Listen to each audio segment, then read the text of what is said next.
News 16 Kerala.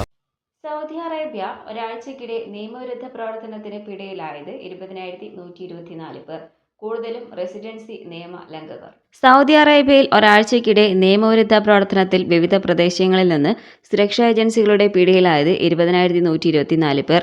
November 7-നും 13-നും ഇടയിലുള്ള കാലയളവിലാണ് ബന്ധപ്പെട്ട സർക്കാർ ഏജൻസികളുമായി സഹകരിച്ച് നടത്തിയ സംയുക്ത റെയ്ഡിനിടെ ഇത്രയും പേരെ അറസ്റ്റ് ചെയ്തതെന്ന് ആഭ്യന്തര മന്ത്രാലയം ശനിയാഴ്ച അറിയിച്ചു. അറസ്റ്റിലായവരിൽ 11,607 പേർ റെസിഡൻസി നിയമം ലംഘിച്ചവരും 5,285 പേർ അതിർത്തി സുരക്ഷാ നിയമം ലംഘിച്ചവരും 3,232 പേർ തൊഴിൽ നിയമം ലംഘിച്ചവരുമാണ്. രാജ്യത്തേക്ക് അതിർത്തി കടക്കാൻ ശ്രമിക്കുന്നതിനിടെ അറസ്റ്റിലായവരുടെ ആകെ എണ്ണം 1,401 ആണ്. അവരിൽ 39% യമൻ പൗരന്മാരും 60% ഇത്യോപ്യൻ പൗരന്മാരും 1% മറ്റ് രാജ്യക്കാരുമാണ്. 98 പേർ നിയമവിരുദ്ധമായി രാജ്യം വിട്ടു പോകാനുള്ള ശ്രമത്തിനിടെയും പിടിയിലായി.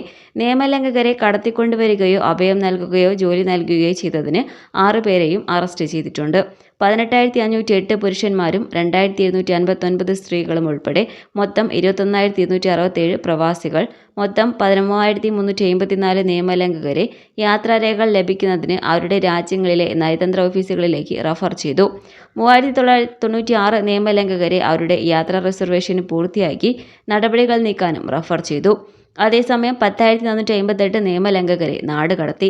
രാജ്യത്തേക്കുള്ള നിയമവിരുദ്ധമായ പ്രവേശനത്തിന് സൗകര്യമൊരുക്കുകയോ എത്തിക്കുകയോ ചെയ്യുന്ന, അവർക്ക് അഭയമോ മറ്റേതെങ്കിലും സഹായമോ സേവനമോ നൽകുന്ന ഏതൊരു വ്യക്തിക്കും 15 വർഷം വരെ തടവും പിഴയും ലഭിക്കുമെന്ന് ആഭ്യന്തര മന്ത്രാലയം മുന്നറിയിപ്പ് നൽകി.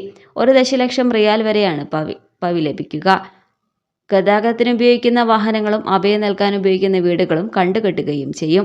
ഏതെങ്കിലും നിയമലംഘനങ്ങൾ കണ്ടാൽ മക്ക, റിയാദ്, കിഴക്കൻ പ്രവിശ്യ എന്നിവിടങ്ങളിലെ 911 എന്ന നമ്പറിലും മറ്റു പ്രദേശങ്ങളിലെ 999, 996 എന്നീ നമ്പറുകളിലും റിപ്പോർട്ട് ചെയ്യണമെന്ന് മന്ത്രാലയം പൊതുജനങ്ങളോട് അഭ്യർത്ഥിച്ചു. News desk. പക്ഷമില്ല, വിവേചനമില്ല. നേരിനൊപ്പം, നാടിനൊപ്പം, നാട്ടുകാർക്കൊപ്പം. News 16 Kerala channel.